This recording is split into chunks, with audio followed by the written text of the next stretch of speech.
ओम आर्य कन्या inter college Prayagraj, Shrimati मोमू Basu, कक्षा 9 biology. हम लोग पढ़ रहे थे जीवन की मौलिक इकाई। इसी जीवन की मौलिक इकाई के अंतर्गत हम लोग कोशिकांग के बारे में पढ़ रहे थे। तो आज हमारा जो टॉपिक है वो है लाइसोसोम। लाइसोसोम ये कोशिका के अंदर पाया जाता है। ये देखिए, ये कोशिका है और ये है लाइसोसोम। ये गोलाकार का या अंडाकार होता है। ये देखिए, ये गोल गोल दिख रहा है, ये लाइसोसोम है। अब इसके बारे में पढ़ते हैं। ये गोल अथवा अनियमित आकार का पाचक एंजाइम से भरा छोटी छोटी थैलियां होती है। लाइसोसोम का अर्थ है पाचक काय, मतलब यहाँ पर पाचन होता है। कार्य, कोशिका के अंदर पहुंचे हुए खाद्य पदार्थों या बाह्य पदार्थों का पाचन लाइसोसोम के अंदर होता है। इसके फटने पर कोशिका का स्वपाचन भी हो जाता है।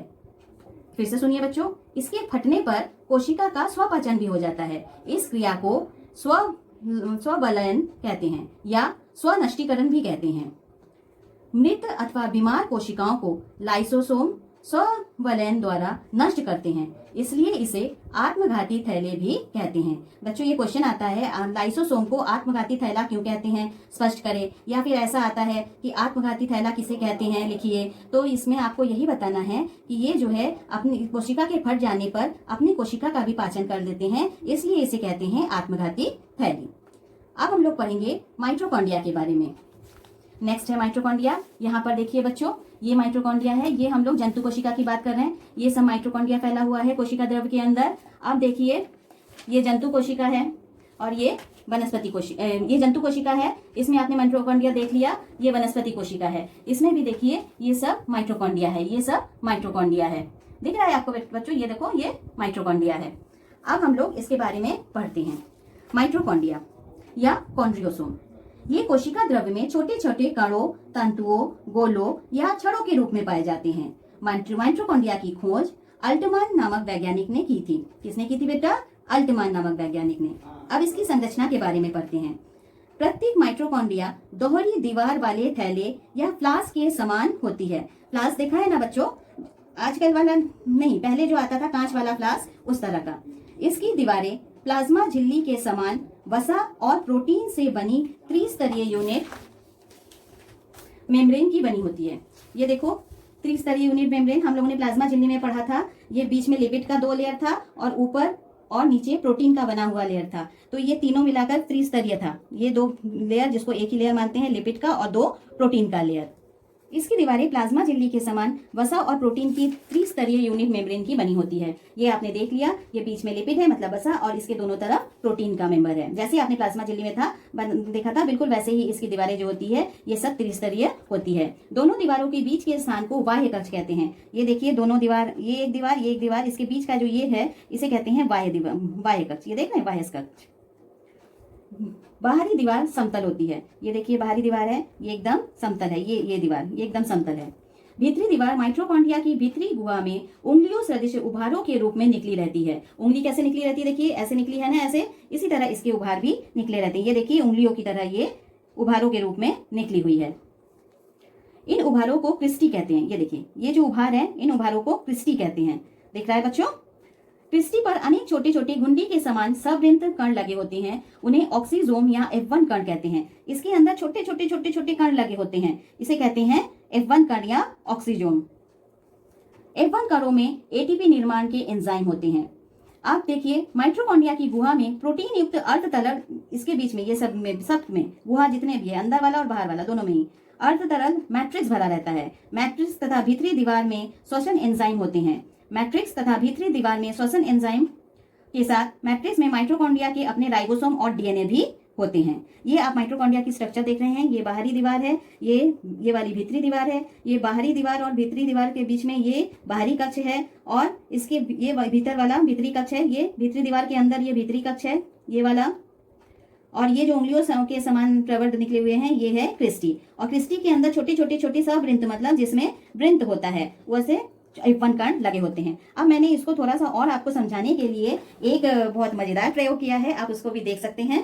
तो ये देखिए बच्चों, ये दोहरी दीवार की बनी हुई फ्लास्क के समान संरचना है। ये एक दीवार है, ये एक दीवार है, ये बाहरी दीवार है, ये भीतरी दीवार है। ये बाहरी दीवार और भीतरी दीवार के बीच में ये बाहरी कक्ष है और भीतरी दीवार के अंदर ये भीतरी कक्ष है। ये तो आपको समझ में आ रहा है ना बच्चों। और बीच में इसके मैट्रिक्स भरा हुआ है। मैट्रिक्स के अंदर क्या है? मैट्रिक्स के अंदर जो है इसके खुद के राइबोसोम और डीएनए भरे हुए हैं।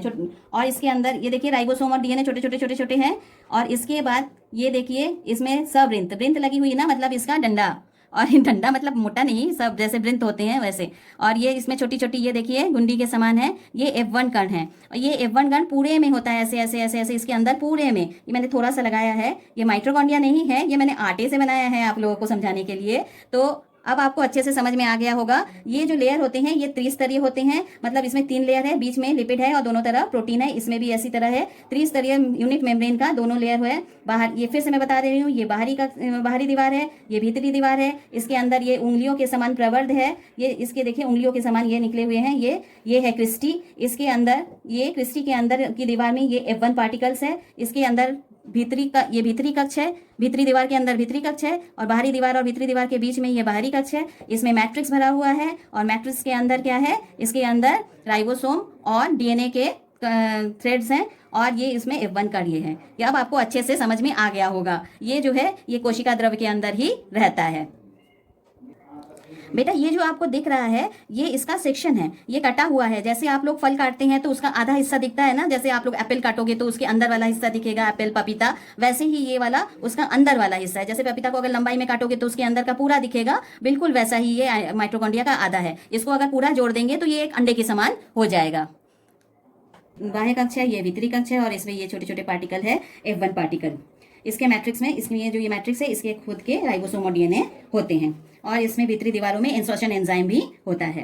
अब हम लोग पढ़ेंगे माइटोकॉन्ड्रिया का कार्य। माइटोकॉन्ड्रिया की भीतरी खाद्य पदार्थों का ऑक्सीकरण होता है जिसमें ऊर्जा मुक्त होती है। यह ऊर्जा एटीपी नामक ऊर्जा युक्त यौगिक में बंधित कर ली जाती है, इसलिए माइटोकॉन्ड्रिया को कोशिका का पावर हाउस कहते हैं। ये बहुत इंपॉर्टेंट है कि हमेशा क्वेश्चन आता है कि माइटोकॉन्ड्रिया को कोशिका का पावर हाउस क्यों कहते हैं, स्पष्ट करिए। या फिर कोशिका का पावर हाउस किसे कहते हैं ये कहा जाता है, तो ये माइटोकॉन्ड्रिया को ही कहा जाता है कोशिका का पावर हाउस। क्यों कहा जाता है? क्योंकि इससे ऊर्जा मुक्त होती है और उसको बंधित करके रख लिया जाता है।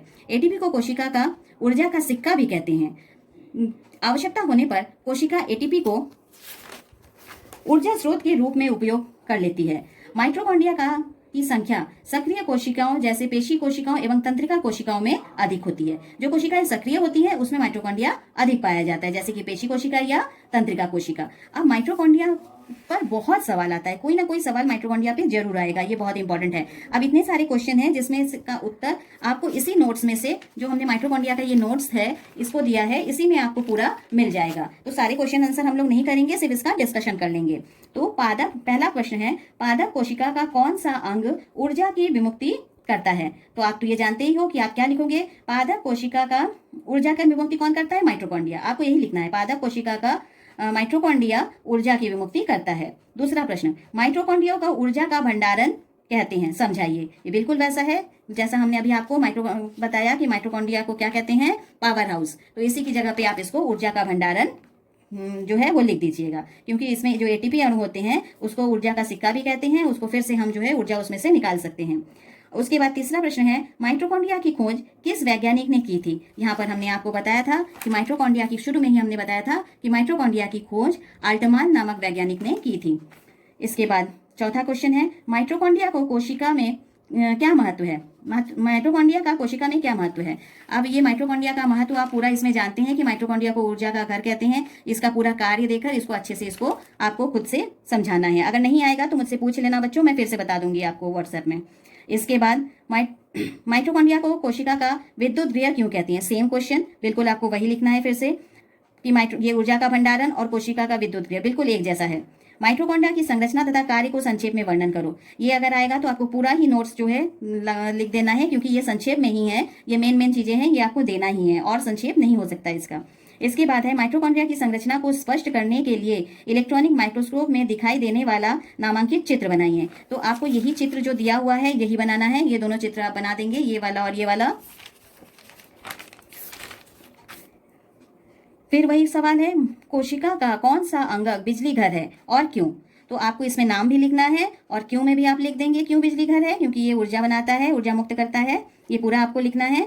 इसके बाद लास्ट क्वेश्चन है, लाइसोसोम को आत्मघाती थैली क्यों कहते हैं। ये हमने शुरू में ही आपको बताया वीडियो की कि आत्मघाती थैली लाइसोसोम को कहते हैं। यहाँ पे जो लाइसोसोम का कार्य है इसी को आप लिख दीजिएगा, क्योंकि ये पाचक काय है, इसमें पाचन होता है, ये अपने ही कोशिकाओं मृत हो जाने पर उसका पाचन कर लेता है, इसलिए इसे आत्मघाती थैली कहते हैं।